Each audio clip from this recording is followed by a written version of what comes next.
Good evening. I'd like to call to order the public hearing. Dennison. Here. Whedon. Here. Bianski. Yes. Money. Present. Swem. Here. Uniform. I'll entertain a motion to open the public hearing. Make said motion. Second. Thank you. Whedon. Yes. Bianski. Yes. Money. Yes. Swem. Yes. Dennison. Yes. At this time, the City Commission will hear public comments on possible sale of 401 River Street. All persons wishing to comment shall be given the opportunity to do so. Any person addressing the Commission shall do so at the podium, state his or her name, and direct their comments directly to the Commission. In the event many people wish to comment, I, as presiding officer, may determine that each person speaking shall limit his or her comments to 3 minutes. As the presiding officer, I may terminate any public comments that are unreasonably lengthy, violate the city's rules of procedure for city commission meetings, or are unrelated to the subject of the public hearing. At this time, are there any public comments?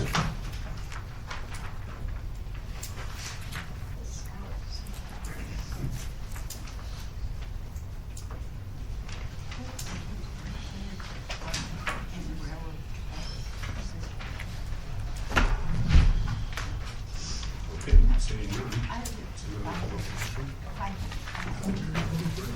I'll move to close the public hearing and public comment on possible sale of 401 River Street.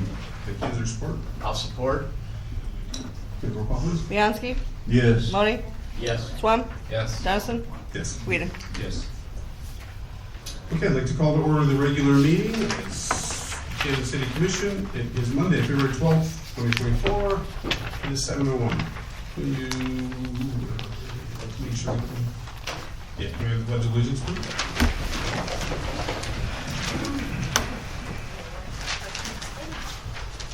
Allegiance to the flag of the United States of America and to the republic for which it stands, one nation, under God, indivisible, with liberty and justice for all.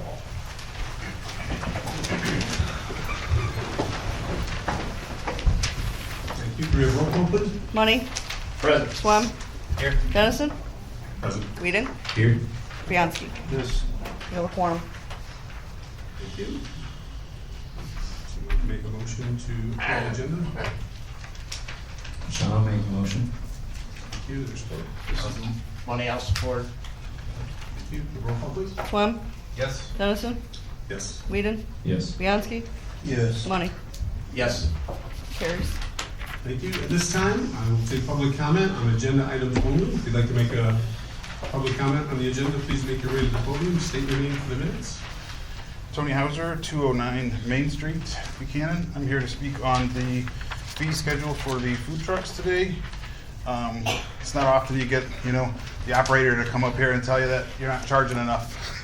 So I really feel like I wanted to kind of make a little point to say that the Munchie Mondays, I feel like $60 for the entire year is a little light. I made some phone calls today, and I was just kind of tooling around and see if some similar festivals out there and kind of the prices that they're charging. Just for instance, Michigan City, which is a little bit skewed because they're bigger than us, they have a similar event that they do, and they charge $275 for the day. Now, I understand they see 10,000 people, they see a lot more people. So something that's a little more closer to us is we have Lake Orion. There's a Michigan food truck rally. They charge $53 a day plus 15% of their sales. The Chesterton European Market, you're looking at $100 a day to use this. So Bridgman Farmers Market has a blanket just for the vendors at $100 for the entire year. So I feel like if you start to do the breakdown and you think about it, if one of our city workers is getting paid, and I'm just shooting numbers, gets paid $50,000 a year, and they spend 1 hour a week during the entire 12 weeks that this is going on, that's $300. And if you're at $60 for a vendor, last year we had about 10 regular vendors, and I got some questions to ask Ashley to make sure that these numbers are correct. But if you got 10 vendors for that entire time, you're at $600 for the year. That still leaves us, when you start to think about it, we have Mike Baker going out with his crew, cleaning up garbage and doing stuff like that. Are we really turning a profit on that? And like, as a food truck operator, we know we have to pay these fees, and we're happy to pay them because we're making money. So I think this partnership between us and the city should be a little bit more frugal for the city, or fruitful, sorry. You know, you're looking at the festa or the fair to get in there for 2 weeks. It's almost $1,400 for us just to go in. So I think that maybe we should probably at least try to break even on that, you know, and maybe do some math and find out what the city workers are getting paid and how much that's costing, and to see if we could raise that up a little bit. So I would, you know, if you think about it, I would suggest somewhere around anywhere between 40 and 75, depending on the vendor, and that's just me. So, and then I also noticed that you know, they're waiving the fee for the business owners in town. I was going to come up here and argue that it should be, you know, a city resident should be able to get, you know, at least partially waived that fee too. If the business owners are too, then we should be encouraging our people in the city to come and put business in our city. But at this time, I feel like I kind of changed my own mind in doing this and saying that we should probably just, everybody should pay the fee. You know, it doesn't matter whether you're a citizen of Buchanan or whether you're a downtown business owner or just a business owner, period. If you're going out and doing it, pay it, do your part. You know, we're not charging any kind of business licensing in this town, you know, so we should be able to at least do something in that sense. So thanks for your time. Thanks for all you guys do up there. I know it's difficult, so thanks again. Have a great day. Thanks, Tony. Thank you, Tony. Is there anyone else wish to make a public comment?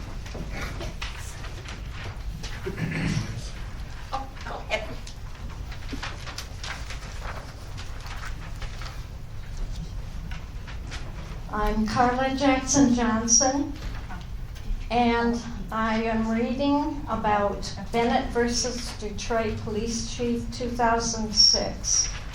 At the November 13th, 2023 Buchanan City Commission, the mayor cited this case as the precedent for the mayor legally suspending the city manager, which is not allowed by our charter. It was a case about immunity of a police chief, not about a mayor, and entirely relied on Detroit city law, not state or federal law.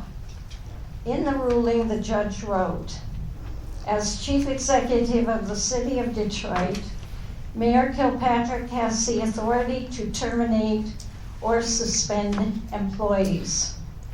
Our charter limits removal of city employees to the city manager, who runs the day-to-day business of the city. The city of Detroit does not have a manager system. Motown voters elect the mayor as their chief executive officer. The city of Detroit charter, Article 5, mayor, says he has control of and is accountable for the executive branch of the government. The mayor is directly accountable to the citizens of the city of Detroit. This was an immunity case in which the court found the mayor had explicit authority under the Detroit City Charter on its face to suspend and fire city employees. This is not the case for Buchanan's charter, as there is no provision which on its face gives any such or even similar authority or even hints at it. So it's irrelevant and has no precedential value, just smoke, apples and oranges.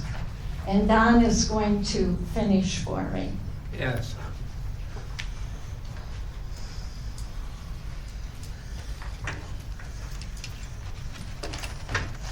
I'm Don Ryman, 313 West Front Street. Buchanan Charter, Chapter 4, Section 4.9b, Functions and Duties of City Manager. To appoint with the consent of the Commission the heads of the city departments, and to remove such department heads without the consent of the Commission. Section 4.8, the city manager shall not be removed except by the affirmative vote of 4 members of the City Commission. Section 4.6a, for all ceremonial purposes, the mayor shall be recognized as the head of the city, have an equal voice and vote in the commission and shall be the presiding officer of the commission. The mayor violated the charter when he suspended Ben Eldridge, and without the promised precedent, he has no defense. The commissioner needs to remove Sean Dennis as mayor for violation of the charter and the Open Meeting Act, and fire the city attorney. Our city has its own charter. We do not operate under Detroit's.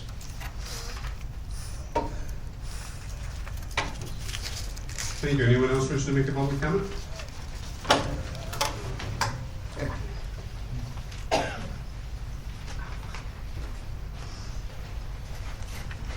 Good afternoon, everybody. I'm James Busby, 319 Elizabeth Street. Over the last year and a half or so, I've had the pleasure of working with a lot of people who are willing to work with me to do a lot of grant money for our wonderful city of Buchanan. Still got a lot of money that I am allowed to get for our wonderful city. The message I want to make clear: please think about when you put false stuff on Facebook, false information.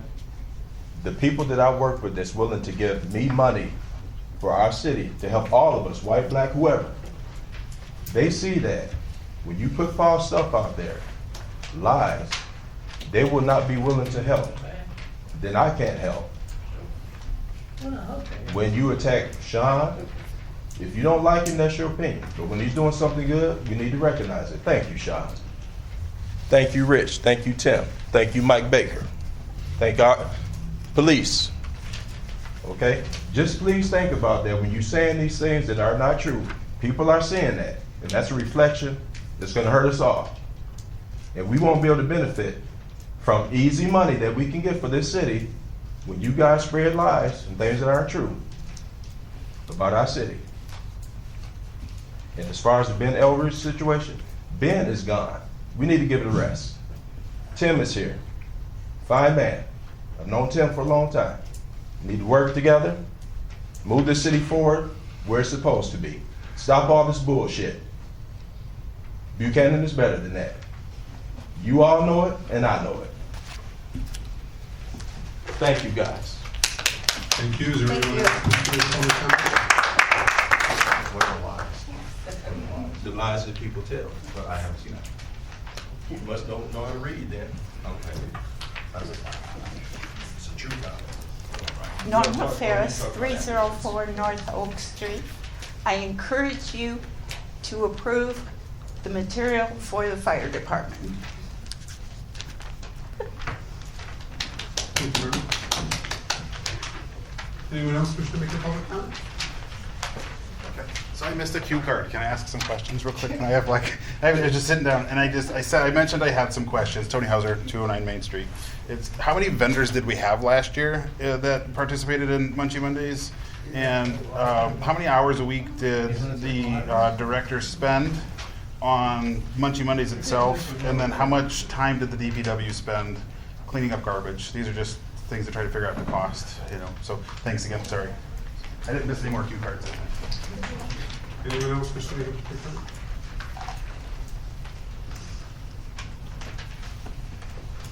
Okay, seeing none, let's move down to the consent agenda. Would you like to make a motion? A motion to approve the consent agenda as presented.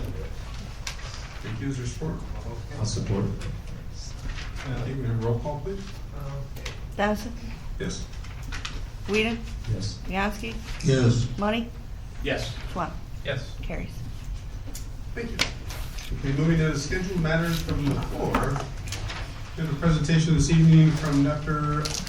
John Van Dyke. Mr. Van Dyke.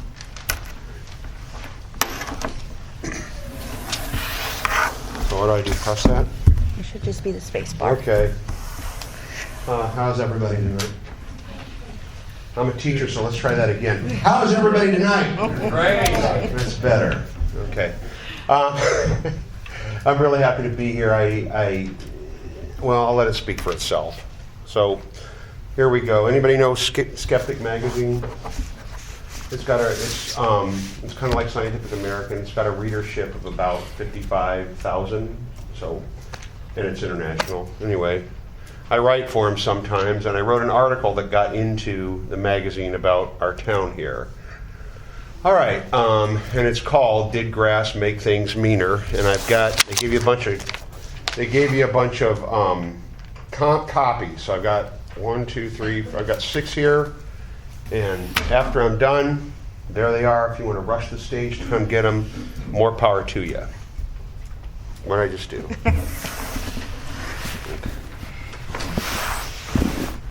Okay. So as quickly as I can, I'll go over these. I'd like to do a brief reminder of our nicest place in America designation. Buchanan in 2020, what happens when marijuana came to Buchanan, the health and economic arguments against marijuana, and the study that I have published there. All right, so this is about 1 minute long. I don't know who put it together, but it's really good. So we can watch it real quick. Where else in America does a trout stream run through the middle of a historic downtown? Where a child's first memory is playing in the creek. We might not have a lake, but we sure have a river. Maybe it's our history, our people, our small town value, but there's something very special here. Some say we are the nicest place in America. We don't mind a little attention, but we know who we are, and some things don't change. We are a small town with a big heart. Introducing Buchanan, Michigan. Come find us off the beaten path, because life is better here.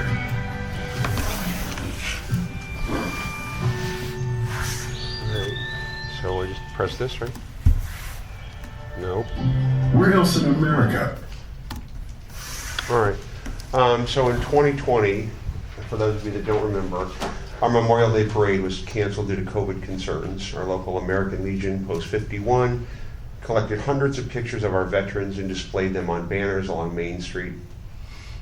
And then a man named George Floyd was murdered. We organized a Black Lives Matter march, and on June 8th, hundreds of people in Buchanan met at the high school and marched to our local police station, where we knelt in solidarity for 8 minutes and 14 seconds with the PD. You do it. You just do it. I'll do it. Okay. All right.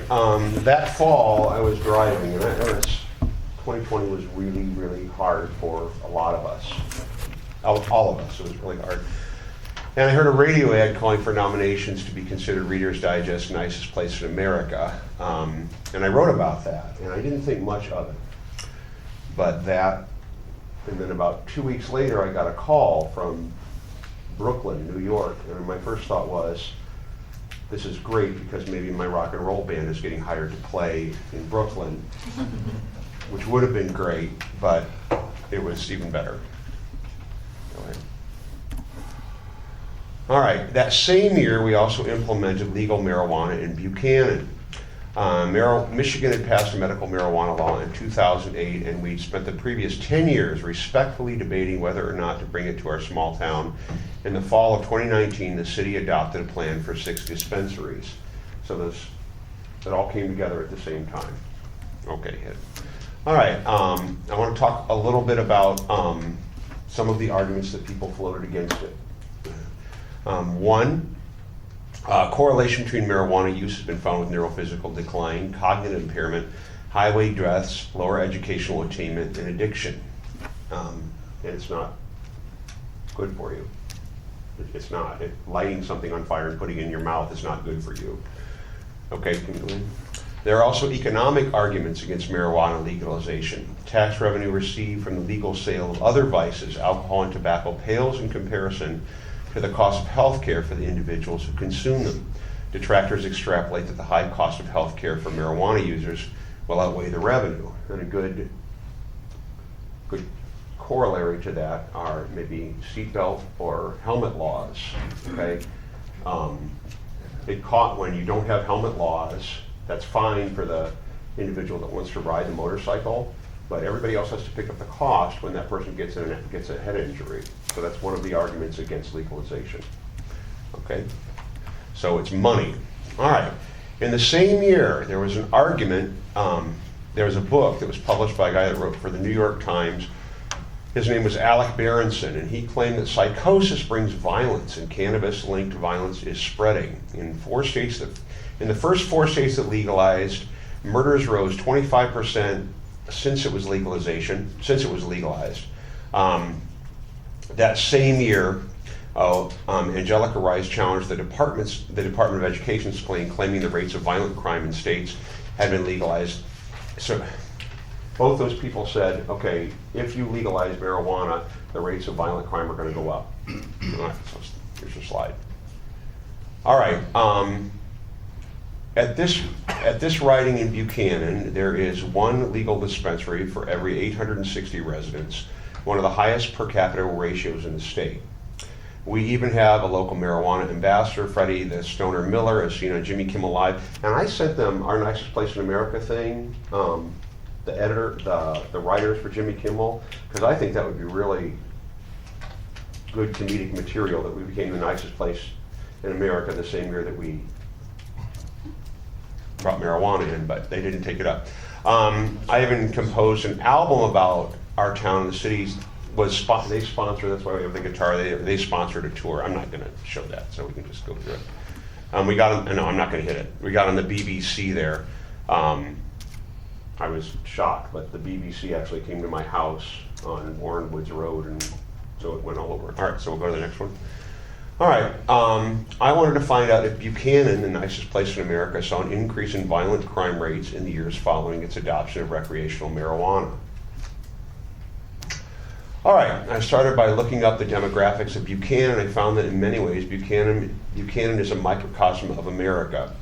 We have about 4,200 people. 84% of us are white, 38% African American, Hispanic is less than 0.5%, Asian less than 0.5%, 11% biracial. We suffer a poverty rate of 7.85 and a median household income of $43,000.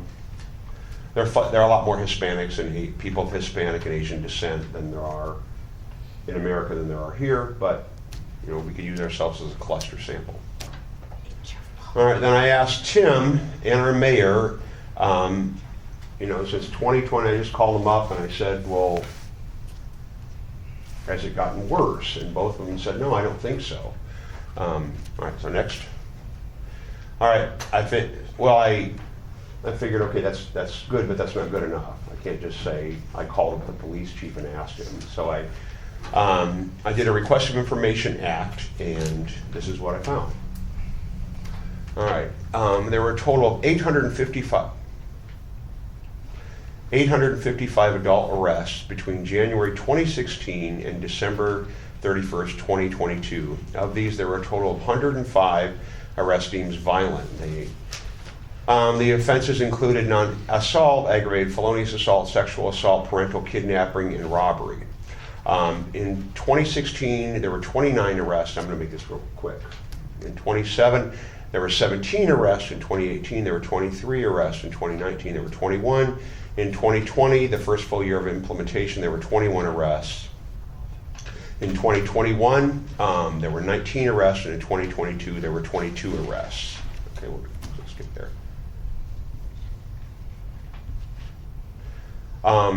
So I put it in a data grid there.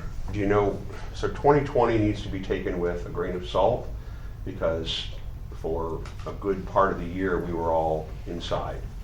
And that's probably an anomaly there, but as you can see, our rates didn't go up. So I played with the graph. So our highest crime rate, and we don't really suffer violent crime very much in Buchanan at all, but our highest crime rate was in 2016, and it hasn't increased at all. Again, you need to look at 2020 with a grain of salt.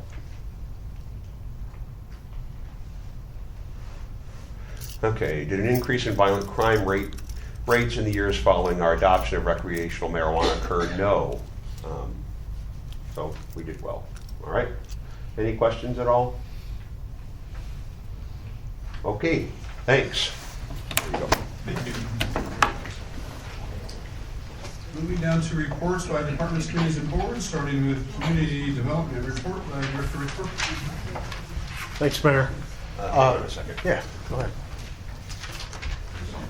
ahead. First item, have 3 renewals for 7 engines, G2 developments, all adult use licenses. I have received the applications and fees, and the background checks have been conducted by the Buchanan Police Department, so my recommendation is to approve renewal for 2024. Any questions? Could you just go, I shot Rich a question related to the lack of progress on that site. Could you just kind of go over a little bit of what we talked about?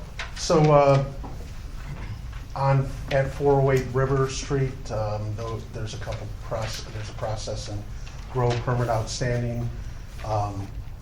The operator has pulled building permits and is actively under construction on that project. He's invited me and you to visit the site to see the progress, but I had a good discussion with him on Friday, and he is proceeding on that work, so that's good news. Another large investment in Buchanan, several hundred thousands. Could you send us all his phone numbers so that we can individually make appointments with him? Sure. Thank you. Sean, I'll move to approve the G2 development 7 engines 2024 permit renewals as presented. Thank you. Is there support? I'll support. Thank you. Roll call, please. Whedon, Yes. Bianski, Yes. Money, Yes. Swam, Yes. Dennison. Yes. Carries.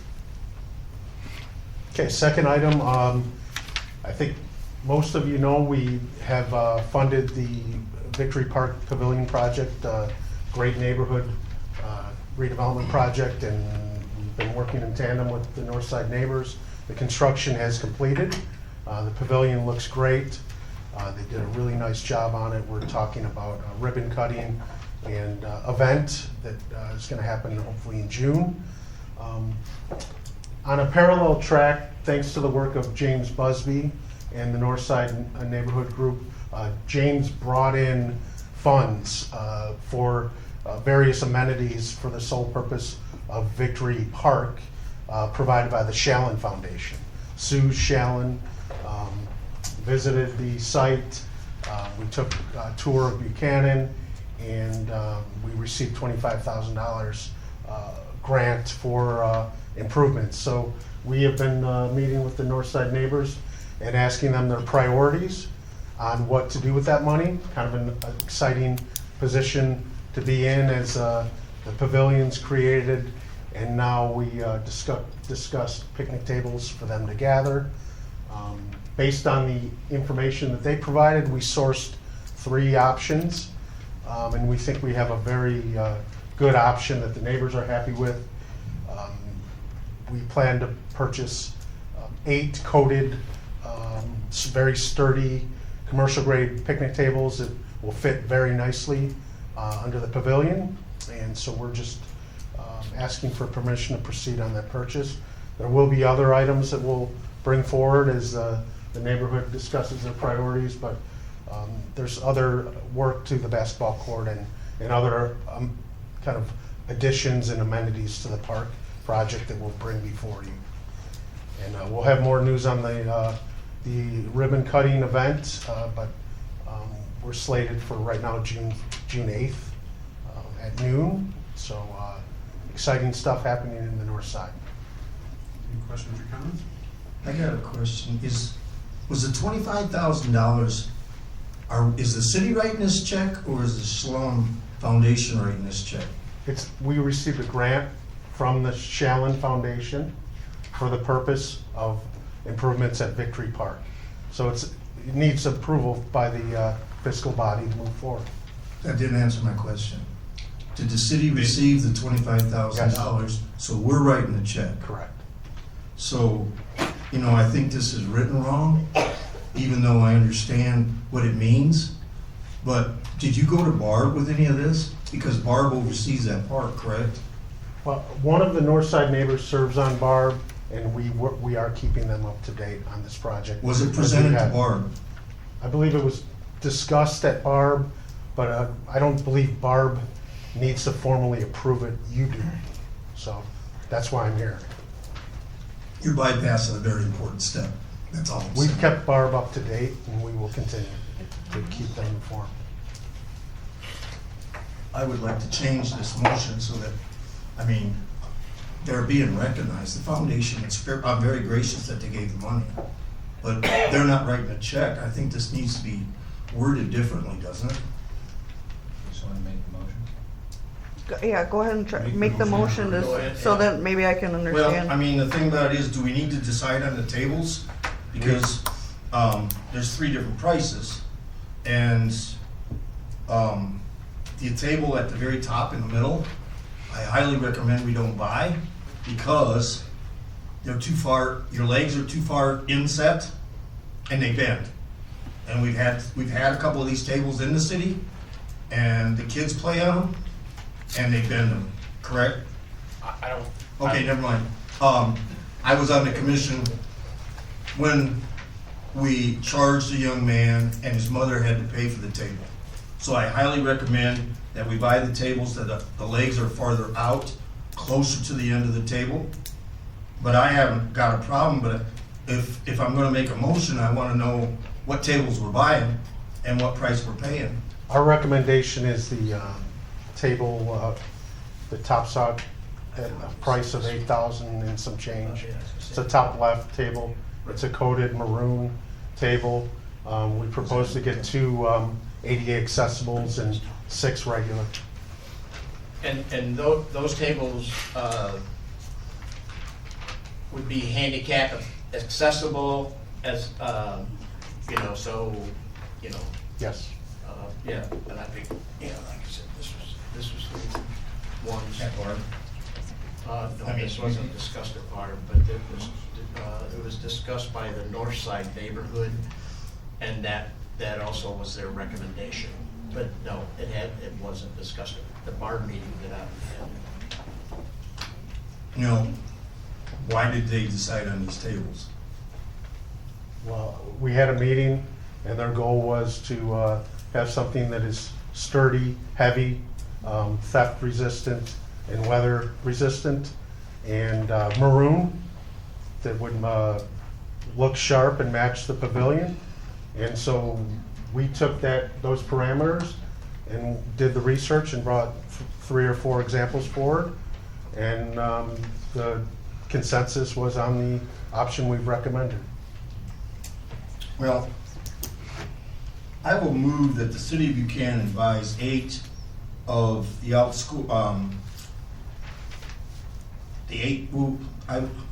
I make the motion that the city spends $8,067 to buy 8 picnic tables. Yeah, I get what you're saying, because, we just have to take it out of that line from the grant, so, And I got what you're saying. I want you to, I really wish you would go through the preliminary steps that you need to with Barb so that we can get stuff in our packets. So I don't have to sit up here and stammer and stutter and just blindly make a motion.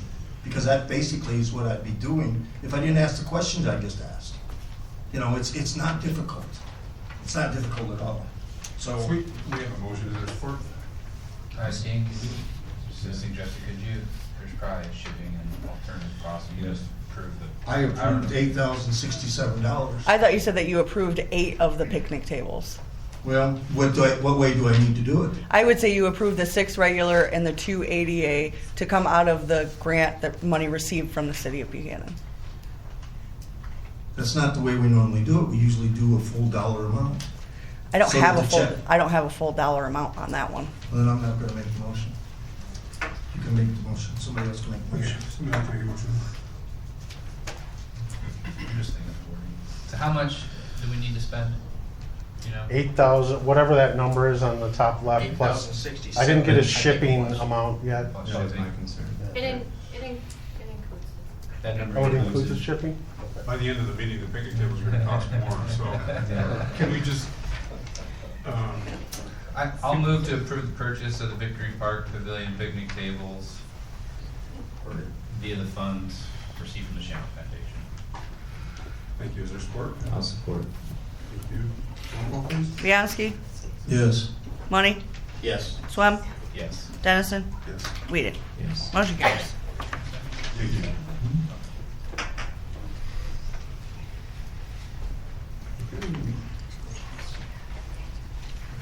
Next, we have a resolution for a mobile food vending fee schedule. Okay, there was a second. Did you make a motion to accept? We already have, we've done that. It was presented weeks ago for the grant. Is it a matching grant?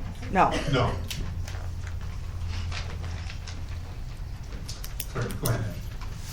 Good evening. I have the mobile food vending application for 2024. Just to bring to your attention the changes from 2023. Under use information, there's a section now that says if during event manager approval. Just to clarify, if anybody's having a private event or if the city's running an event, that they need to be able to approve who is there and that they have control over that. So people don't show up at events that the event manager is not looking for. So that event manager title is relative to the event and who's managing it. I also put 2024 dates excluded from the application under fees and charges. Those 3 dates are the festivals that the summer concert series is hosting, and they would like to have control over, or that committee is going to have some control over what happens at those festivals.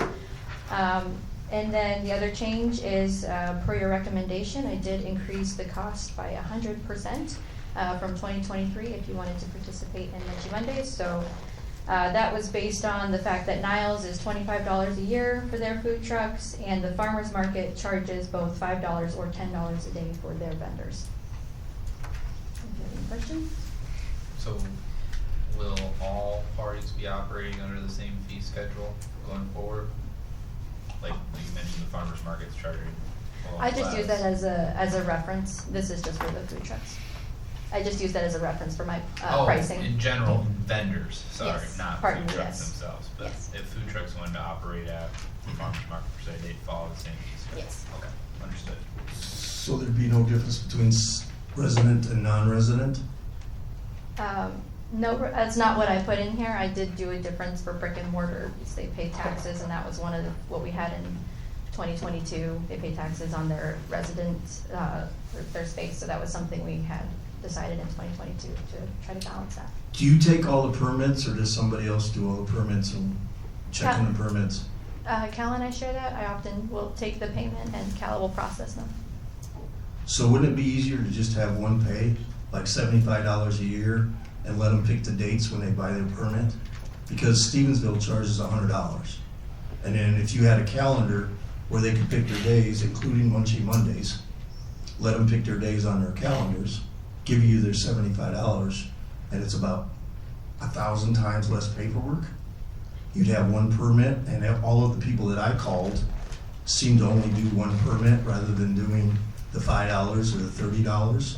Yeah. And I think $75, Niles is way behind the curve on it, I think, because Stevensville charges $100. And then we've got electricity and water down at the Common, and do we have anything set up for charging for that? Or do we just let people hook up and use it for free? So I don't have any way to know exactly what their pull is unless I'm wrong on that. I don't know exactly what the drain would be on that, so I would like that information, but I don't know how to get that. And if you have a recommendation, please let me know. But I did increase the cost to be commensurate with our peers. I don't think $15 more if you'd like to bump, if you guys would like to bump it up to $75. I don't think that's gonna make or break anything. But considering if we have 10 vendors and we up it by $15, you know, that's $150 difference for the city, so it might make a bigger difference for our vendors to keep it similar. It's not really Dan, money, Dan, we're not gonna make it. You're just saying that once they get their pass, like if they wanna come in on for the farmer's market, or they wanna come in for Munchie Mondays, it's all irrelevant, just one pass, $75 for a Right. year. Come in when they buy their Yeah. permit, Yeah. tell Cal what calendar days they want. If they get a calendar day, we need to probably set a 2-week notice. You know, you can't come in on Friday and set up on Saturday, but set up Yeah. a 2-week notice. So they Say, can this is coordinate my with- permit, Right. this is where I wanna work, is it, you know. So a lot of times what we do now with the yearly ones is I just do the permit for the process for the year, and then they schedule with Ashley on where they're gonna be. They don't have to come back in. It's just the daily ones, And honestly, from last year, because this is new for us. Right. And last year, we didn't see many daily. What Ashley did see was people wanting to try Munchie Mondays to see how much they would make, if Right. it was worth it for them to do the yearly pass. Well, if you eliminate Munchie Mondays and just do the $75, that would eliminate all of that too, wouldn't it? So just do 1 year, everybody would pay 75? $75. I'm fine with that. Whether you do 1 day or 100 days. Circling back to one of your questions, in the permitting makes it so they're supposed to supply their own energy. So Right. they shouldn't be plugging into city utilities. Yeah, Oh, I know, but we've most had of them run exceptions. generators. We have not approved any exceptions up here. So if there was an exception, it wasn't. But I this do, body. I think in tied to that, I think that we've discussed that with the increase in cost, I think we definitely look at the potentiality of that hookup so that we can encourage more. Well, I don't think it'd be that difficult to do either, Mark. I think Right. IBM I think- or I&M would put a meter out there. The problem is the number of locations, I believe. So like across the street where most of them are operating, we'd have to take the capital investment and put plugins all Oh, over. no, they could move the parking lot. They could move. There'd be a large capital investment either way. I think we all agree on that, and we all Yeah. recognize that there's complications involved in this, but I think holistically agree that this is something we need to drive towards with the success of last year. I I'm believe sure there's they can 4 take- outlets there right now, and like as Right. far as water, you just put a The splitter. 3-way and then another 3-way, and you can wind up running 10 hoses off of the damn. Yeah, I agree. There's 7 outlets there in the common. On that, okay. They're all 50 amp service. Anyway. Definitely So you want something to put on the list. $75. So you want to take out the Munchie Monday part? Can I I'm not arguing with that, I just want to clarify why I put that there, just to make sure that people knew that there was an extra layer of them needing to apply, because I have to be very careful that we don't have multiple the same type of food, because then you might run into issues where not everybody can have as much success, so I try to be really careful with who I schedule to have a variety of food. I do like that thought, that so still restricted to Munchie Mondays, so that there's a little bit more You parameters. could still go you could go first come, first serve. I mean, I think. I'm just trying to eliminate some paperwork. I You think know, It doesn't change the amount of paperwork, it just changes what they select. If they still, unless they do multiple single day, but even that, it's just, Cala prints off an extra permit, but they just go through this process really once. I think the team organized it pretty well altogether last year. Yeah, I think Lyrically, I don't know why we need to get in the way of it, as long as we agree on the fee amount. You say the fee amount. Work it I out. guess that ultimately they're buying it for Munchie Mondays, it gives them a pass for the rest of the day, and if they're already scheduling with her, hey, we're good. So, that's all I'm trying to do. Yeah. You buy one permit, you pay $75 for it, and then it's not gonna take away from you scheduling it. Right, right. You know, somebody comes in and says, well, I wanna do these dates, well, you got your calendar, say, no, I've already got them scheduled, you can't do it that Monday. Yeah, so You know, and if you depending, wanna do it the following Monday and the other one doesn't, you got some backup there too. Okay. so how would you like us to approve it? Yeah. Can I clarify that you Sorry. guys would like to, I mean, I don't know if you have to vote on this, but is it pretty across the board, you'd like me to increase the cost to $75 for the year? yeah, I think so, because then however you choose to manage it from there, like, we're adding too many layers. Yeah. Like, just do what you're doing well, and I trust that you're gonna handle it in accordance with your expectations. I'm going to clarify even more. And then Okay? $10 per day? Yeah, $10 per day, And 75 for Munchie. What about the yearly and daily use if they're not doing Munchie Monday? Or do you want a I think Munchie they're saying Monday they fee? want it to be They all the just same. want one Yeah, thing. I think they want one Okay. fee, we 'Cause want I might one have to change fee at that resolution. $75. So, Or okay. $10 there, and does it, or just 70. If somebody just wants to do it one day, $10? I wouldn't, I think, I wouldn't. I understand why you wouldn't. I would like to just give you a story without naming names about a young lady who was just starting her business, and the $10 a day was, or $5 a day at the time, was a hurdle. And she had to pay $5 a day throughout the whole event in order to keep it going, but it did help grow her business. And that story to me is important to keep in mind, that this is for emerging businesses, and my 2 cents is I would like to leave that option available for people. if somebody wants to pay us $10 a day and keep buying that instead of paying $75, we're just gonna be ahead. So, I'm fine with the $10 daily plus the $475 per year that somebody wants to And pay. Dan, I don't think it's adding that much more clerical work. I think you're splitting blonde hairs. I mean, I'm sorry to sound so hard about it. The $75 or $50, I mean, No, I'm saying a $10 a day versus a $75, so that a person doesn't have to pay $75 if they don't know they're gonna make that much money. They could come in and do $10 a day as they can afford it. Well, that's not the way it's supposed to work in a capitalist world, but you guys do it whichever way you wanna do it. So I'll motion to approve the $75 annual fee and the $10 daily fee for 2024 as presented. Thank you. I'll support.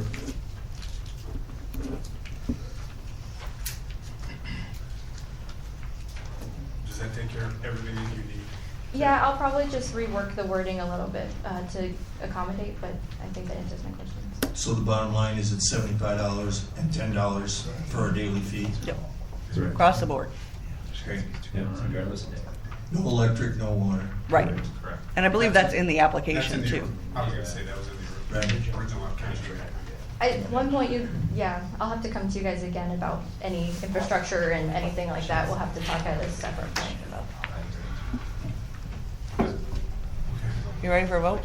Are you Can I gonna ask go? a question? Isn't this why we have a city manager? Why are we micromanaging her? I mean, you just need to tell us what the budget will be and let her decide how she does it all. That's her job, that's why we pay her. Agreed. Thank Okay, you. we have a motion on the floor and support. Can we have roll call, please? Money, Yes. Swem, Yes. Dennison, Yes. Whedon, Yes. Bianskis. Yes. Motion carries. I do want to answer that question, to be honest, since we're allowing it. And audience, please, 3 minutes before, 3 minutes after. If you don't agree with me, that's fine, that's your choice. But 3 minutes before, 3 minutes after. I'm asking questions to try to get answers. I'm not picking on anybody. I don't know when I walk up here. I literally don't know.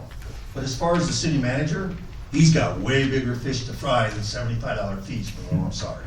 You know, so I mean, we're alleviating some of that. It took us less time than it took to watch the less crime about the marijuana. That's my point. Okay? Okay, we're gonna move on to item B, the fire department with Chief Mike Adams is here today.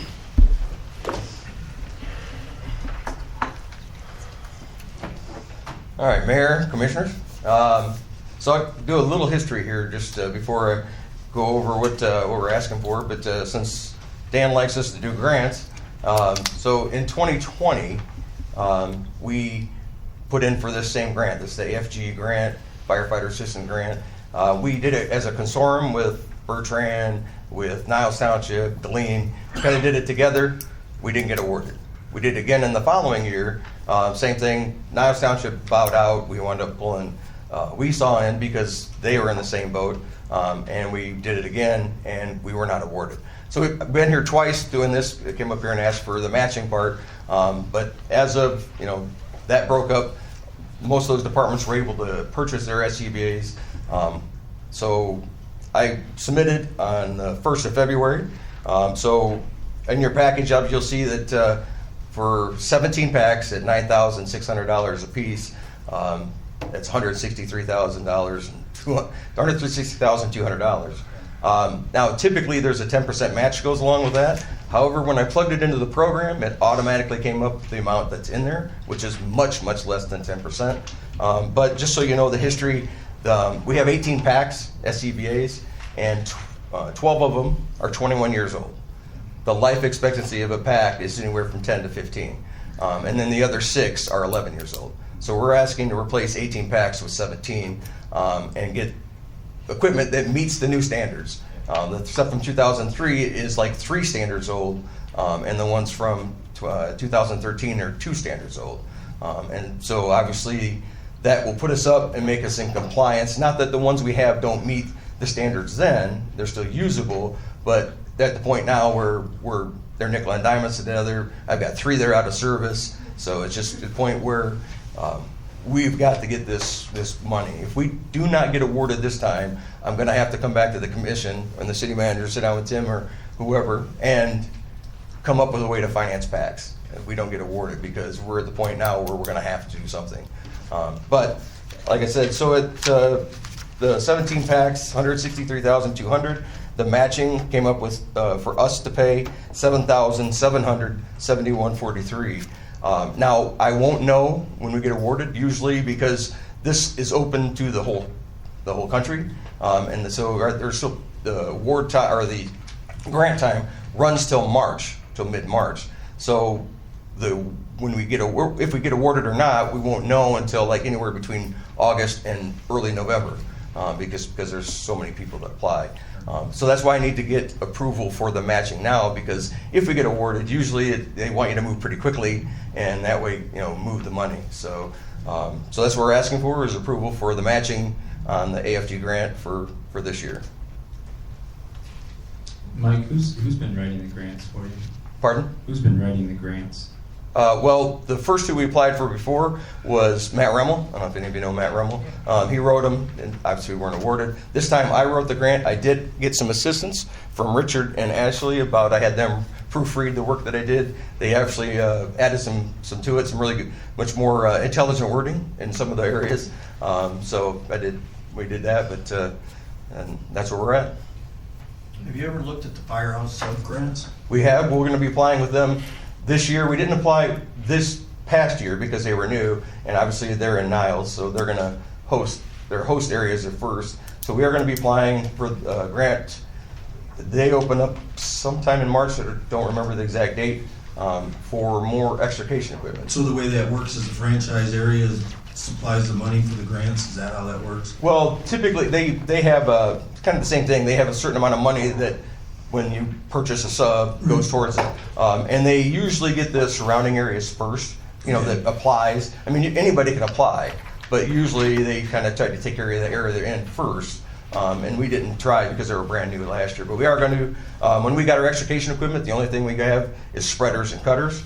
And our accidents have increased greatly. In 2023, we had 10 vehicle accidents. Compared to when I started, we'd have 1 or 2 a year. Obviously, there's a lot more traffic with all the marijuana downtown and all that. So we need a couple more pieces of equipment for that. We need stabilizers. We don't have that because we've had cars on their side or upside down before. We don't have those. And what's called a ram. It helps move if you have to make more space inside the vehicle to extricate somebody. We don't have one of those. So there's a couple of pieces of equipment we're going to try to get through them. Chief, this is essential equipment. Do you mind just giving a brief overview of exactly what it is? It's the air oxygen tanks, right? Right. So this is our self-contained breathing apparatus. And when I plugged in the 17 packs, it's not just the unit. So you get the SCBA harness and all the equipment and a bottle, a mask, and a spare bottle. So you get basically 2 bottles, the pack, and a mask for every person. And then I'm asking for a few more masks because we're not at our full capacity. So we're at 18 right now. We have a billet of 25, 3 of those being cadets. So I'm asking for 22 masks. So if I get to full capacity, I have a new mask for that person because the masks we have now don't go with the mask we're asking for. So. Okay, Tim, you want to add anything? No, we have the funds available to pursue this grant. I would highly encourage it. Perfect. Would you like to make a motion? I'll move to approve the match amount of $7,771.43 for the AFG grant as presented. Sorry. Your support. And I'll support that. Keeping it roll call. Should have known you wanted to go. Swam, Yes. Dennison, Yes. Whedon, Yes. Bianski, Yeah. Money. Yes. Motion carries. Thank you. Thank you, Thank you, Mike. Mike. Good Thank luck. you, Chief. Fingers crossed. Okay, see an election report. City clerk. I'm going to try to do this very educational. Obviously, with Prop 2, there was a ton of changes when it comes to election. We do have the presidential primary coming up on February 27th, but we have this new thing called early voting. That actually starts on Saturday the 17th. We have joined forces with the county and 28 other municipalities. There are 2 sites for early voting, one in North County and one in South County. The city of Buchanan will be in South County. That is at the Niles Courthouse, right there, right by the YMCA. They will be hosting early voting there. So if you would like to go vote early, you may do so there. And those hours, I do have a sheet out there. It's posted on our website. For the most part, it's 8:30 to 4:30, except on Wednesday, it's the 11 to 7.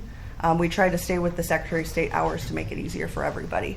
A couple other changes with absentee voting. There's a permanent absentee voter ballot list, which means you can sign up by just filling out one application. As long as you live in the city, you will get a ballot for every time. But since this is a presidential primary, you do have to make a selection on what kind of ballot you like. We have a Republican, Democrat, and a local. So you have 3 choices on what ballot you would like. If you do not get that form and you are on my permanent absentee voter ballot list and you do not get it to me by the 15th, by law, I have to send you a ballot and you will be receiving a local ballot. You will not get a party ballot. So if you want to vote for a Republican or a Democrat, please turn that form into me by the 15th. Otherwise, you're getting a local ballot in the mail. And then you're going to yell at me saying, why am I getting a ballot? And I will explain to you again, okay? There's a lot of different things going on with the Secretary of State. She's doing a lot of trying to get voter education out there. MVIC is a website that we're using now. You can do everything from that site. You can apply for an absentee ballot, you can be on the permanent list, you can register to vote, you can track your absentee ballot, you can see sample ballots. I have a couple of them over there if you want to see it. That's great information. She's also put out a little bit of a FAQ on presidential primary. People get really confused. I understand, because presidential primary, you have to select a ballot, which party you want. August, you got to stay in your lane, but it's both Republican and Democrat on the same ballot. And then in November, you can cross and go wherever you want, okay? So if you have questions, please call me or email me. I will be happy to meet with you and talk with you if you have anything else. Otherwise, here's another new one. So this one's really fun. If you vote absentee, you can actually process your ballot on election day or in early voting. So if you vote absentee, you are more than welcome to come into an early voting site or to election day, and you can actually put your absentee ballot into the tabulator. This is a new process for all of us. There's a lot of changes. Please have grace with the election workers. They are working extremely hard. We have had 3 days of training already, and we have another 2 this week. There's a lot of changes, and they like to be stuck in their ways, so they're having to relearn pretty much everything all over again. So lots of information. Wanted to give you a heads up. You got some early voting, and then of course election day. There is no reason not to vote, so please go vote. City of Buchanan has low turnout.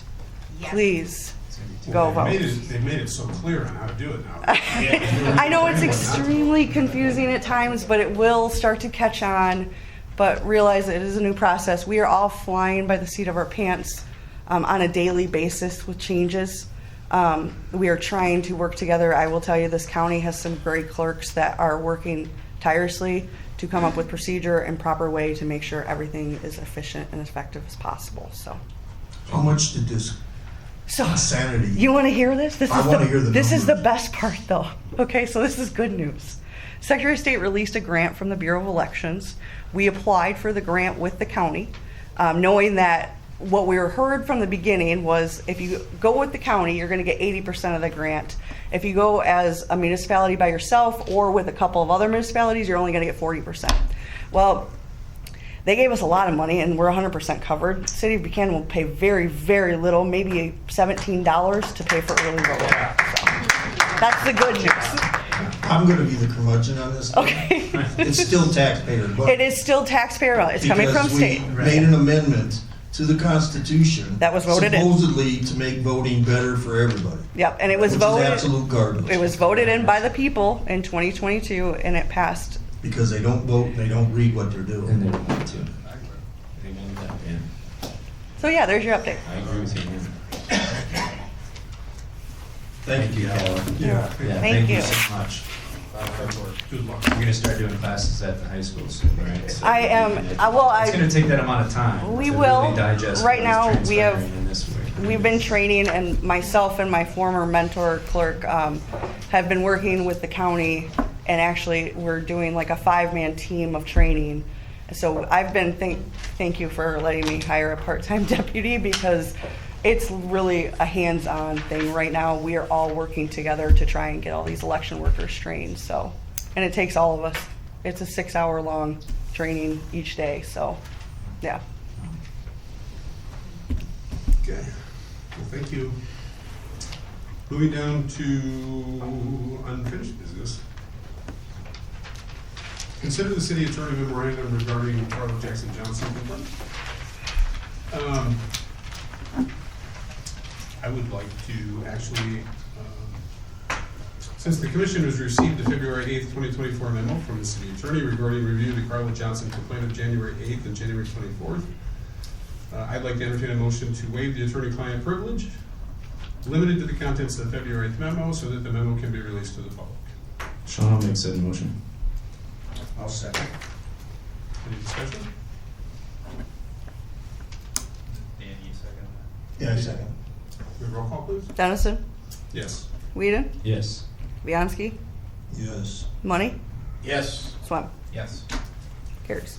Where do we go from here then? I've got copies, so if you'd like copies, I know everybody's just dying with their name on it. I ain't proud. Wouldn't you take them over? I'm sure the press would love Yeah, that. take those over. Give one to Debbie, please. Yeah, Deborah needs one. Maybe you don't want me to come up here and, No, that's all right. The more the merrier. Let 'em- I think Rich wanted to copy that. She's got one. Carla. Carla, do you have Give one Rich extra? one. Thank you. Okay, What are we gonna do about all this? Is there anything going forward from there, or is this just? well, now we're going to consider and vote on whether or not to proceed with a public hearing pursuant to the city code of conduct.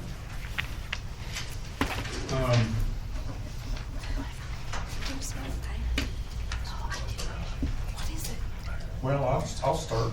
You had a hearing on me for trumped up charges, bogus outright lies. You spent 2 lawyers' time and money trying to persecute and prosecute me, threaten me with the governor, and every one of the charges that are against me, if I had to go to a court of law, I could have them thrown out and probably sue on the backside for the charges ever being brought up. So with that being said, you violated, but I do want to say to everybody here, there's 3 other commissioners and a clerk and a lawyer that never once stepped up or even probably gave him advice to do what he did. And all you have to do is read the charter. He was wrong, he was wrong, he was wrong. He wasn't protecting anybody. The lawyer recommended that would be the easy way. And it was to railroad that city manager out after only being here for 4 months. And the fact of the matter is, they were going to fire him. And I begged him to wait until they did. But Ben wanted to get on with his life. Ben was doing a very good job down here. Ben would have been here for 10 or 15 years because he was going to make Buchanan his home. Tim is a very good city manager, but he only wanted to work temporarily. And he has a wife that doesn't want him to be here now. So we all know what wives and husbands are. But I do appreciate, that being said too, Tim was hired illegally with absolutely no thought of what the charter said should have been or should have been done. We could have called an emergency meeting after 18 hours, or we could have called one in 18 hours, so he knew basically about it Friday sometime. We could have had a meeting Saturday, but they didn't want me to be included because they knew I was going to scream blue bloody murder. Because I did, and I will. And this is not going to go away. I don't believe this hearing is going to help, but I do believe you should have one. Just to do the laundry, get it over with. We don't need the lawyers. We don't need to swear in witnesses. This is not a court of law. We just need somebody to air it out publicly and get it over with. Are there any other comments?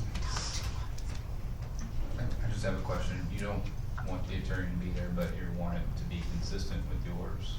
No, I don't want it to be consistent with mine. We don't need the lawyer. You didn't need the lawyer for mine. It was a joke. It was a dog and pony show. and it was way more money. I mean, the memorandum is gonna be dissected, the memo. What an insult to stupid. And we're paying him $250 an hour. So I mean, that's my comments, that's my opinions, but there's gonna be a lot of opinions come out. The media is gonna dissect it. It's not up to me. I read it 6 times, and I went through case law. He didn't state any prevalent law to what we were asking.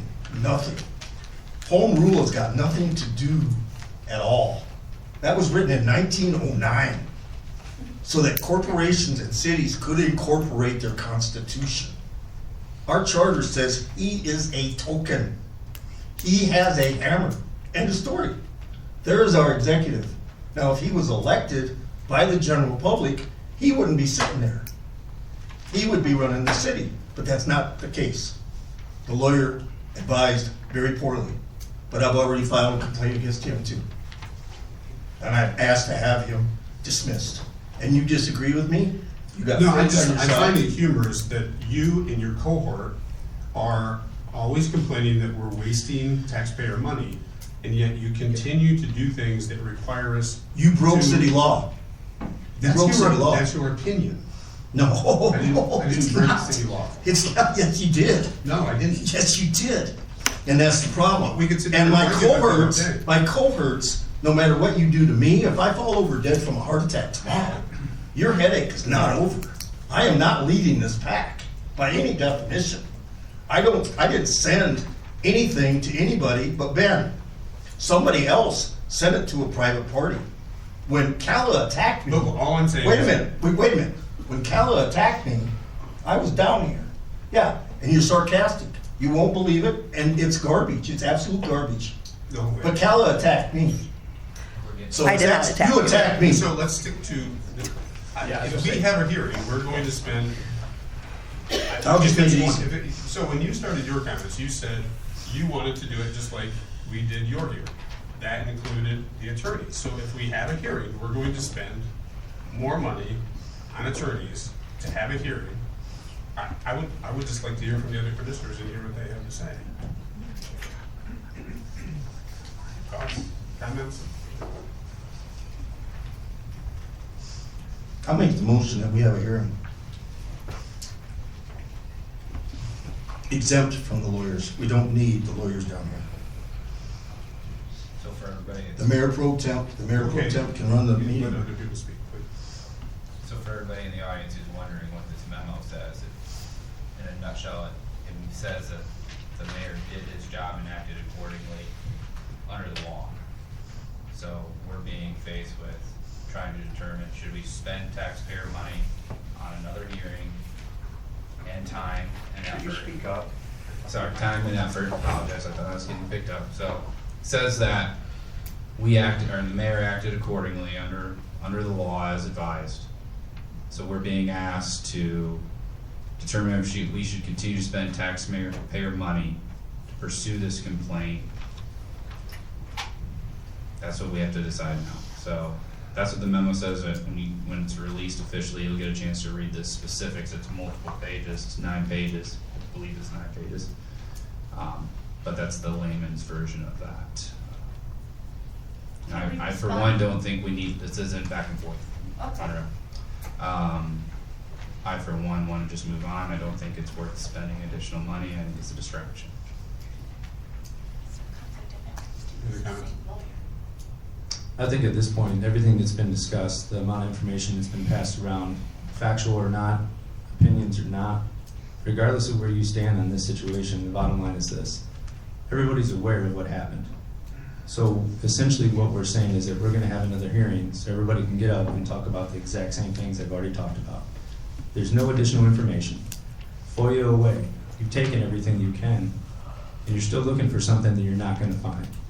You're looking for something that he violated on the premise of not following the law. The recommendation from our lawyer, much like your lawyer for any personal or private matters that you handle, gave us a recommendation. We have a choice whether or not to believe that. That's our choice. Dan has an opinion. He has every right to do that. He disagrees with the lawyer. He has every right to do that. We have a choice. Do we believe that what our lawyer is recommending is within the law that he's presented to us? Some may not. That's our right. That's your right. And what we're here to determine is that that lawyer gave us good recommendations based on his law of practice, just like you do in everything you do in your life. So when we vote, we're going to vote based on what our opinion is of that letter. You like it or not, it's okay. I'm not asking you to like it, but it's a factual feeling that we have that the lawyer gave us correct information. Not really much else I can do. We can be upset all day long and throwing stones in the glass house. I guarantee it's not one bit perfect of any person that sits in there. Not one of you. Not one of you could go look in the mirror and say that you would want to take the slings and arrows like a man did for a decision he made well within the scope of the law based on what the lawyer's saying within that letter. So make your opinion known, that's fine. Doesn't mean that it has to be accepted. We forget that just because your opinion is spoken out into the public, that it has to be accepted. It's laughable. The minute that you get on that stage and you believe that you're more self-important than everybody sitting in this room, you don't need to be sitting up there.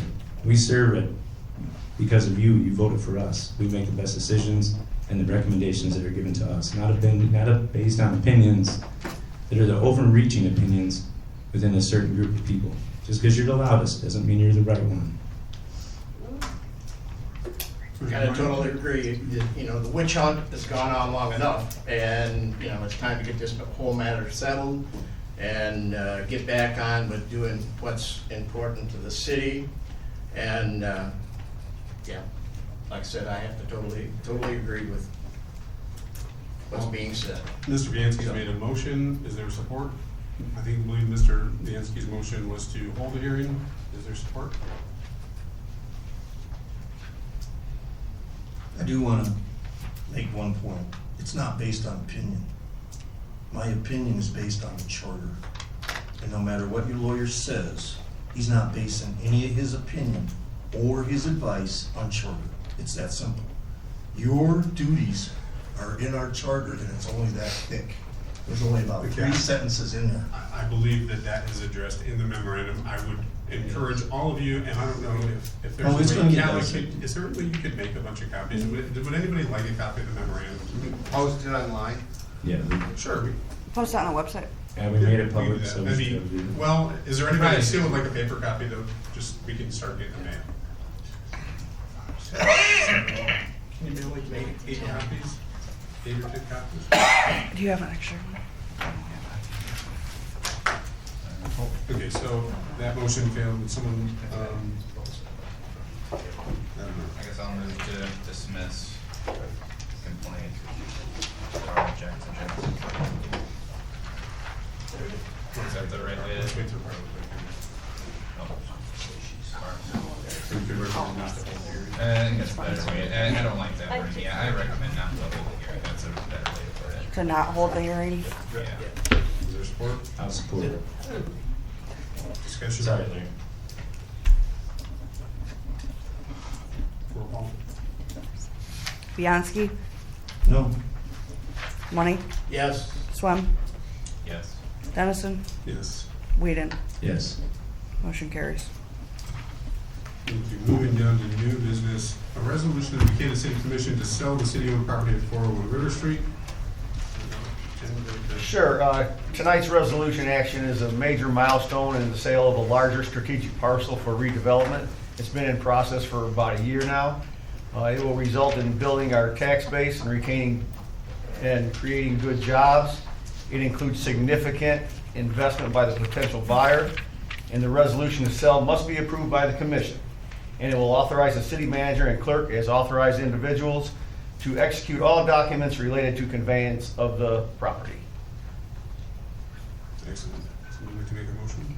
Sean will make a motion to approve resolution 2024.02/06 as presented. Is there support? Just money I'll support. Roll call. Money? Yes. Swem? Yes. Dennison? Yes. Whedon? Yes. Bianski? Yes. Motion carries. Can I ask how long this will take now? I've got 2 questions, actually. Well, next up would be a option, a purchase option. Okay. And who knows how long that will take. Okay. Yeah, but that's next up. The other question, Mr., I think it's Picard, come down here looking to put ping pong, Bicker. Oh, Right, the pickleball. Pickleball. pickleball, why do they call it pickleball? He spent a lot of time on that. I just kind of would, and you can answer me later, you don't have to answer me now, but I want to ask on record. I don't know who's directed him to go to that property. You know, and I had talked to him at a couple board meetings, and I had pushed him towards Harger or out by the dog park where there's water problems out there. I was thinking over by Start too. You got that old field section on The ball. just north of the main ballpark there. Yeah, they all use that. They're, they want playground equipment. And I can answer, I think I can answer some of that. They recommended, up behind the old Ford garage, get the McDonald's building. Why can't I think the of Radish Park? Radish. Yes.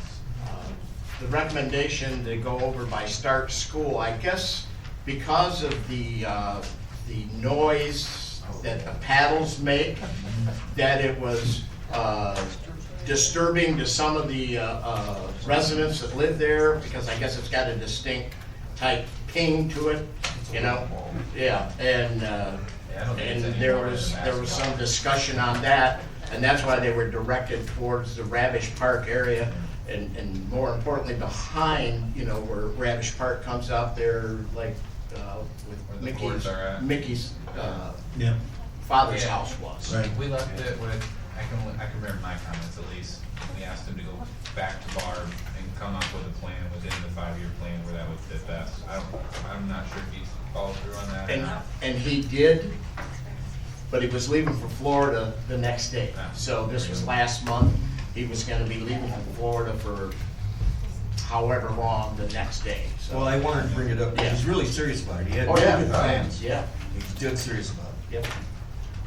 Thank you, Your Honor. Yeah. Just one question. Anyone who grabbed one of those memorandums, did anyone get any extra? I have 2 pages in there that I may have handed you when I handed you the memorandum. They would have been separate pages, right? Yeah, They wouldn't have been stapled into the packet. It would have been separate from Well, somebody's got your signature. Yeah. I had my comments for the. Comments, yeah. You got that and Okay. That's true. Okay. Moving down to communications. Do we have any communications?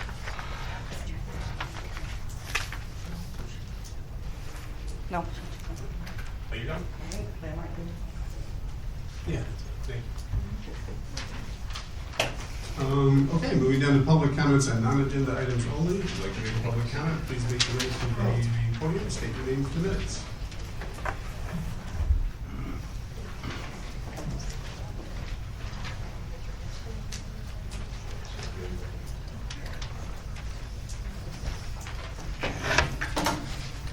Don Ryman again from 313 West Front Street.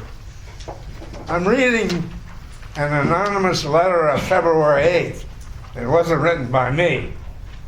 Dear Mayor, I'm writing this letter to inform you of a few items that trouble me, my family, and friends.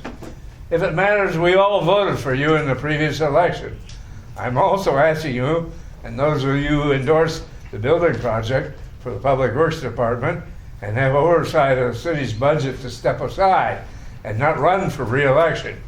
You have destroyed trust and cast a debt on my city that my grandchild will be paying. Yet, in your open letter, you take no responsibility.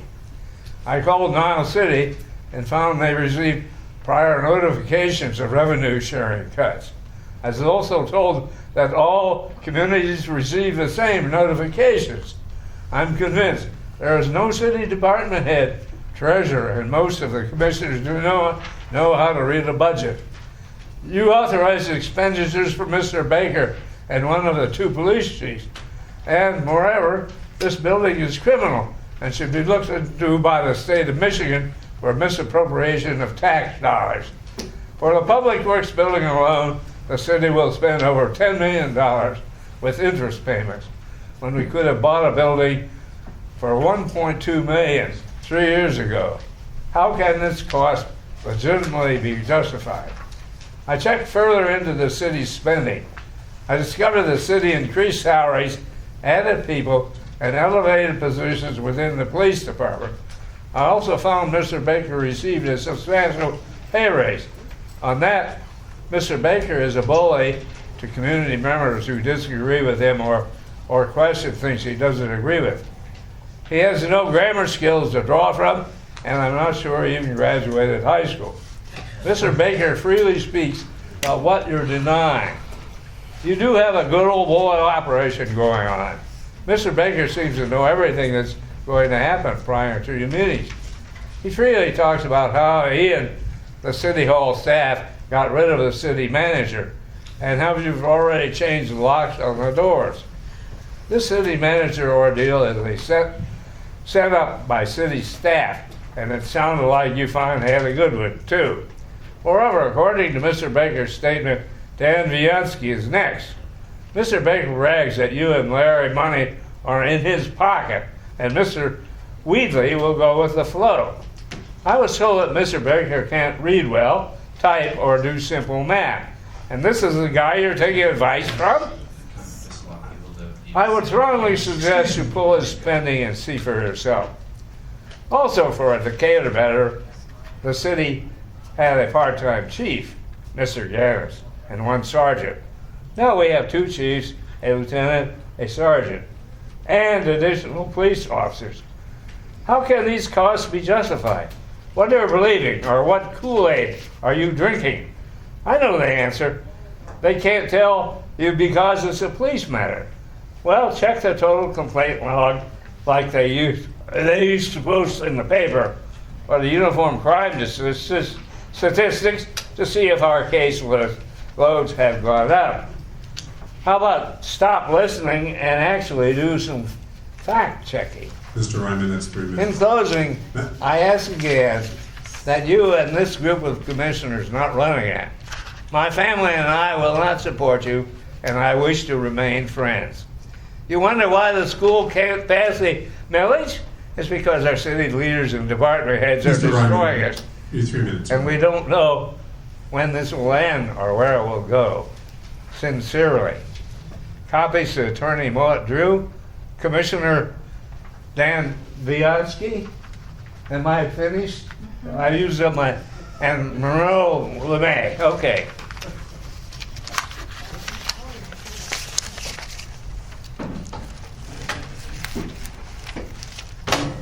I want to make a comment.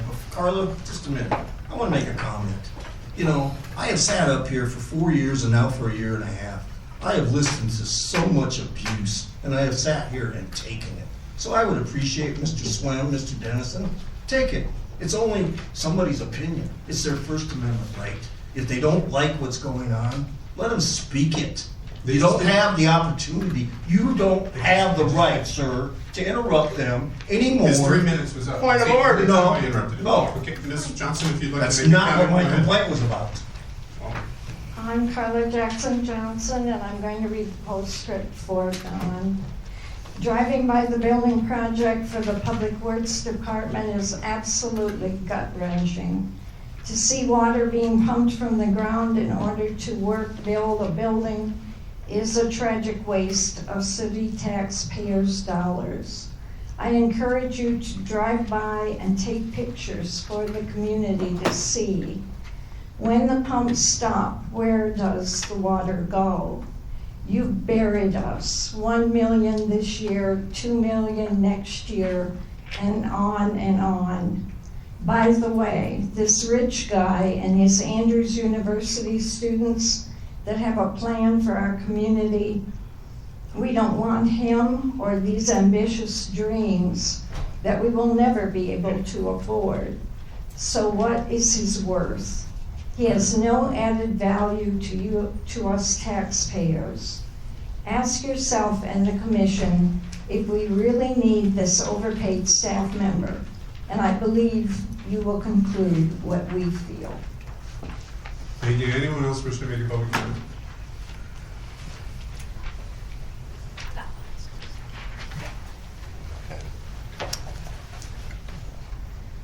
Yes, going back to what I said earlier about the donations and the money.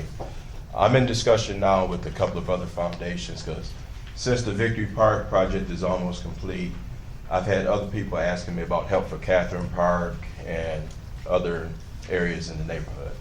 I'm going to be working with Rich in the near future. I think he's doing a fantastic job on other stuff.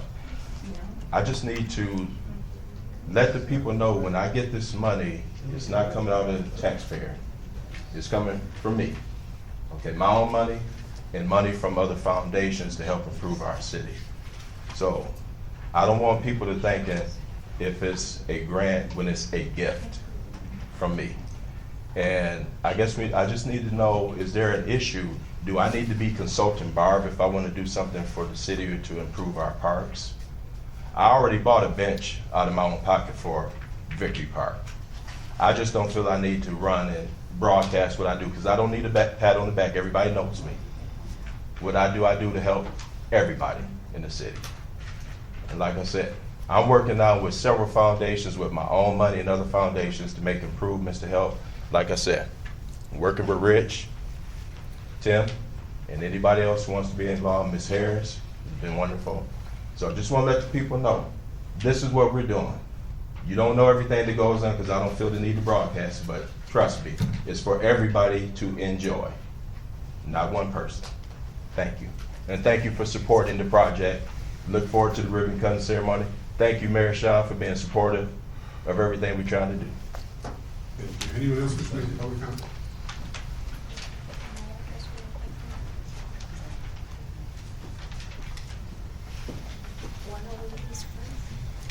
Rolla May, 118 Sherman Parkway. I got to tell you that as a senior advocate, and that I am, that the way you treat a 95-year-old man and an 80-year-old woman is really kind of hard to take. You know what? They think slower, they move slower, and maybe we should consider giving the 3 minutes, 5 minutes, just for them. And I don't think you need to hear that from someone who's an advocate for seniors. You should know that by yourself. You have grandparents, do you not? You've had parents, have you not? This is the part that we don't like about what's going on here. You have no respect for the people that you represent. And I'm sorry that that's hard to hear. But you know what? I've been here long enough. And let me toot my own horn, as he just did. I've also done a tremendous amount of things for this community.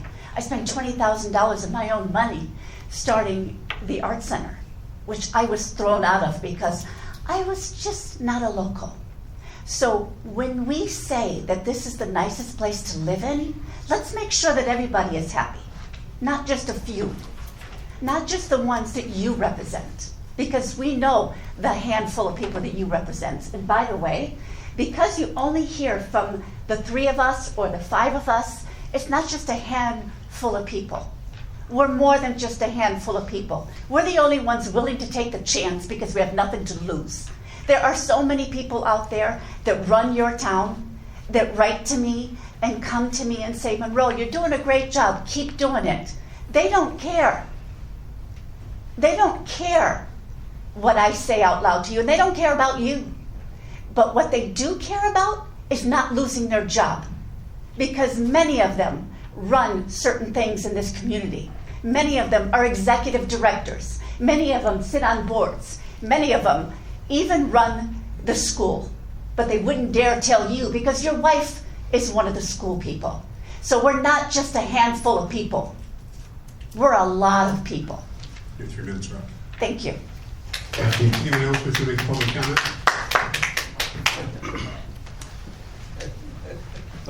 Chief Burnett of the Buchanan Police Department. I want to extend a thank you to Dr. Pat Moore and the Tin Shop. They orchestrated our first Martin Luther King celebration event that took place this past weekend. It was well, we wish we had more people there. I appreciate actually Sean representing the city being there as part of this, but it was one of these events that we had Trish from the school, a lady from Cornwell, as well as a professor from Notre Dame talking about what Martin Luther King is about, and we really appreciate, and hopefully we can do this more often. So thank you. Thank you. Anyone else wish to make a public comment?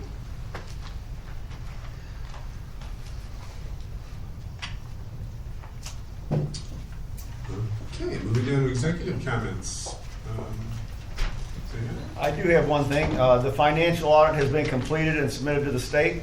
The auditors are tentatively scheduled to present the audit at the first commission meeting in March. And upon analysis, the financials came in better than anticipated for the fiscal year. And we are implementing financial practices and procedures to achieve continued improvement going forward. And so be here at the meeting in March and we'll have the audit presentation. Thank you. Thanks, Tim. Mr. Whedon? Woo. Man, we've shared all over the place tonight, aren't we? Right? We have emotions on one side, we have emotions on another, and of course they both think they're right, and they are for them. It is. Let's be content in that. Take peace for a moment and understand that everyone in here has that opinion, and they're at that right. I disagree. She thinks seniors think slower and move slower. I have an 80-year-old mother. I'd like to put right at that mic right there, and I can guarantee you're going to get a piece of your mind. I guarantee it. If anybody in here knows that young lady, she does not hold back. Age is a construct. Don't live within that construct if you want to stay sharp. I promise you that. Overpaid staff member, Rich, I think you've done an outstanding job. I think you've done an outstanding job at taking slings and arrows. Once again, I used it earlier, and I'll say it again. People like to think about what they don't know about and then manifest their own opinion, and sometimes it's false. And it's okay. You have to live with the falsity. We don't. And I know the facts, and the facts is that Rich has done more than anybody else had done. You keep talking about all the things that are wrong. I don't see anybody else coming up with a solution. Everybody's pointing fingers, but nobody's stepping up and doing the changes that he is. You go to the meetings he is, and making the systematic changes to make this city better. Let's talk about the things that are good lately. Anybody noticed a beautiful Taco Bell up on the hill? Yeah, probably one of the best looking Taco Bells in the county, right? It may seem laughable, but it's a company, right? It's a business. It's a place for people to work and have honor, right? In the Navy, they taught us honor, courage, and commitment. There's a commitment to this community. Mr. Busby, he's indicative of what it means to be part of this community. Northside neighbors, every one of them who's over there, dedicated to doing things better, right? You don't see them pointing fingers. You see them arguing among themselves.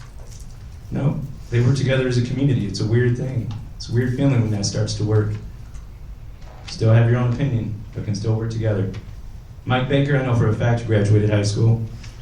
How do I know that? That's right. I've heard this story before. Yeah, my parents are both retired teachers from here. Many people in here had them as a teacher. Interesting fact, isn't it? 35 years, right? 30 years teaching kids. So if you're going to cast judgment, make sure you have facts. Wasn't that part of the discussion tonight? Interesting, when the facts are only said by one person, and once again, within their echo chamber, it's correct. Doesn't mean it's truly factual. How you? Mr. Swan? So we had a quarterly joint water sewer board meeting. Our 2023 water quality report is out. If it's not already posted, it will be shortly. Good news, our water is clean and well within the standards it's expected to be, so you are safe to drink the water here. Thank you to Tim and the team for starting to implement some metrics within that board so we can better monitor at the leadership level where we stand with different ratios that are expected of us by the state and others. So I just like what we're doing moving forward, continued process improvement there. So good job. Buzz, your comment about bringing everything through Barb, not necessarily. We're the ultimate decision body here procedurally. I'm sure Barb would like to be included in that stuff, and I know you're close with many members of that. So keep doing the great work. We don't want that to prevent you from doing that, and we appreciate it. Rich, my staff treatment at the podium in general, I do think it's the mayor's ceremonial responsibility, as we've talked about many times, to control conduct at that. Yes, I do support First Amendment rights, but in this room, degradation of our staff does not have to be tolerated, and it can be stopped. And I ask that everybody be professional when they're up there and bring topics that we can address professionally and not use that podium for hate speech. And lastly, it's been brought to everybody's attention and filed against this board, 4 of us anyways, that we were committing Open Meetings Act violations. I'm waiting for the formal confirmation of this, but it is my understanding that the county prosecutor has dismissed that violation due to lack of zero evidence to support the claim. So you can trust that we're doing things the right way to the best of our abilities for this community. And that's all I have to say. Thank you, Commissioner Bianski. The prosecuting attorney did not want to work with me at all on it, so I took it this next step, so we'll see, we'll find out. I believe in the rule. I believe that barbs should be addressed for anything that we're doing to any of the parks. It's just another step. It's a formality. It's not helter-skelter. As far as helping the city manager out and discussing things, there are 4 commissioners that speak to one another. They don't like my politics, they don't like my attitude, they don't like my delivery, so they don't talk to me. I don't care. It doesn't bother me at all. But some of the stuff, even if they did talk to me, I would want to raise so that it was brought out publicly, because I want the public to know. Because transparency and politicians, when they say it, it makes me gag. Because there's nothing transparent about what goes on in any of the political realm. And it doesn't matter if it's this commission, I'm not pointing my finger at just this commission. Our Republican Party in this county, our Republican Party in this state, and every other political party in the country, for that matter. The thing about it is I have a lot of respect for Mr. Don Ryman. He is 96 years old. He did turn an aircraft carrier, as he has said numerous times. He fought in the Great War. And as far as hate speech, let's not classify it as something like hate speech. He was reading an anonymous letter. It's so easy to get your feelings hurt by words, but nobody wants to pay attention to the actions. You can be singing Ring Around the Rosie while you're stabbing somebody in the back. I did have one thing, the numbers on the population. How can you have 82% white and 38% black? I mean, I always count backwards as far as 100%. So, well, and then they had all these other different ones down there. So, I mean, they had all these numbers and it amounted to like 175%. Just the way my brain works. I understand. Perhaps the typo of the article was that letter was anonymous. And Don, thank you. Thank you. I know you don't hear very well, so you interrupt people, but you're not doing it on purpose. That's right. All right. Thank you, sir. I'm done. Well, first off, I'll address Mr. Ryman's letter, because if you don't have enough respect to sign your own letter, It's not my letter. It's not your letter. I didn't say it was your letter. An anonymous letter to be read. Exactly, Don. So if they don't have enough respect to sign it, then that is not worth 2 cents to me, because we've all had letters written about, through anonymity, whatever. And then, sadly enough, within this community, if we showed the same amount of enthusiasm about criticizing everything that goes on around here, instead of trying to step up to the plate and do something about it, it would be a lot better place to live. And and as far as disrespect for the people within the community, I think that small number that you try to drag in here every day or every month, could be used to do better things for the city of Buchanan. We have a lot of boards you can sit on. there's a lot of things that can be done here, but you choose, or a few of you choose, to run the whole thing down instead of trying to be, an asset. And sadly enough, our press helps with that a lot too. But on that note, I want to thank Kala for all the hard work that she's done through our election. Our police department, even though we have multiple chiefs, supposedly, they're all doing a great job. Thank you to Mike for submitting your bid for the fire department, because we all know within the city, we got to have a functional fire department. And this type of gear and stuff is everything, or what we need to maintain our ISO ratings and, be functional.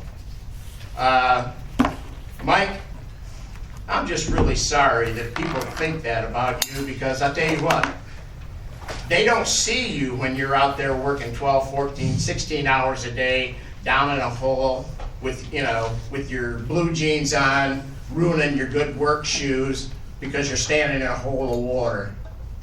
Let them do that.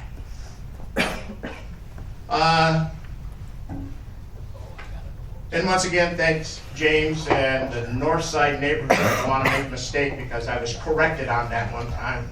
I don't want to make a mistake misquoting, but thank you to the North Side neighborhood for all that you do up there. You're doing a great job. This commission has done a great job in improving the parks and everything that goes on in the North Side neighborhood. And once again, I just want to thank this commission, all of us, for doing the work that we do for the city. As you're all aware, it's a pretty tough job. We even bring people from out of town to come in and listen to us. So you know what? Yeah, whether you think about it or not. So that's all I have, Mr. Mayor. Yeah, I just wanted to give a shout out to the Boy Scouts. I bought their steak dinner. Steak dinner. That's good. When I was in there, they'd already sold over 150 of them. Do you know exact number? Mm-hmm. But it was superb. For $10, it was a superb. It was superb. It was good. So when they do it annually, make sure you go up there. You walk in, you give them your money. They have it all pre-packaged. They hand it to you, and you're out of there. So it was great. Thanks, Dan. Where is it? Oh, it's annually. It's at the Methodist At the Church. Methodist Church. Troop 541. Yeah, it's a great function. So this is, I don't know, Dr. There are two problems here. One, I'm sorry. We're not done. Okay. So as Chief Burnett had mentioned, there was an event at the Tin Shop Theater this past weekend. We had planned to have it closer to MLK Day, but the weather delayed it. It was a celebration of Dr. Martin Luther King. Chief Burnett was one of the speakers. Superintendent of Schools, Trish Robinson, was another. And there was a lady named Deborah Johnson, who is the Vice President at Corewell Health. She was really a phenomenal speaker. And she had told a story that correlated to Dr. King's quote about judging people by the content of their character. And I was going to tell you the story because it really is a fascinating story, but it's probably much better coming from her, so I'm not going to go there. But the moral was to judge the human being that's in front of you, and judge people by their actions and not what you hear about them. Which, as I listened to that Saturday, got me thinking. And then, well, I guess let me start by saying, I want to make something really clear to the public that's present this evening and to the folks that'll be watching on YouTube later. There are folks who live amongst us who are actively working against the best efforts of this city, its administration, and its staff. Yesterday, Commissioner Swim, the city manager, and I received an email from a business owner downtown. And the email was a blatant attempt to disparage the reputation of the city attorney and the allegation has since been debunked. But what was really interesting about the email was that there was an email chain at the bottom that he had forgotten to remove. Now, if you don't know what an email chain is, that's just a conversation of everyone who's on the emails, each pitching in and providing their own input. And he had forgot to remove that.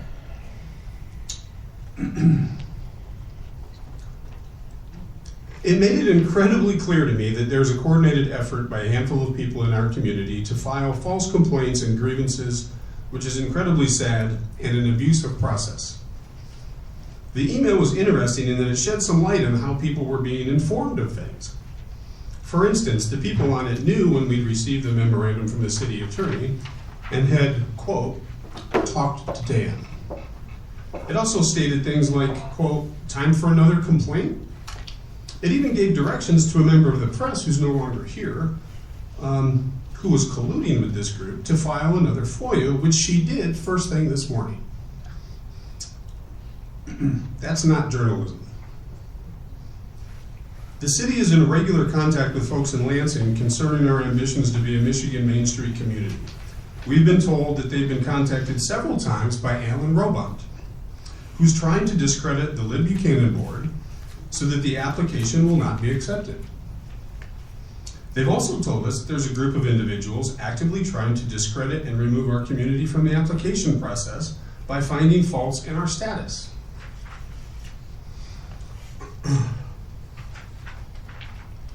The campaign these folks are waging interferes with our ability to receive state funds, technical assistance, and legitimacy, as receiving those funds is only possible as a member of the Michigan Main Street program. These same people are telling falsehoods and half-truths about the financial status of the city, or their stance on financial aspects relating to the city. I'm sorry that she left, but in the January 27th edition of the Chronicle, regarding the recall petitions costing the city $40,000, Monroe LeMay states, and I quote, "The town simply can't afford that." Yet, at my second recall hearing on December 18th, after the Berrien County Clerk Sharon Tyler warned of the cost of moving forward with a recall, Monroe LeMay stated in her public comments, and I quote, "I don't care how much it costs, I want to hit them where it hurts," end quote. She goes on to say, their taxes have been raised, nearly doubling in the past 4 years. That is simply not true. We have not raised taxes since we were elected in 2018. The truth matters. They're also saying things about myself and members of the commission that simply are not true. Carla Johnson stood at that podium and appeared outraged to learn that this entire commission was made up of Republicans. Monroe LeMay went farther, stating at one point on her Facebook page that we're all Trump-loving racists. I didn't say that. I'm a registered Democrat.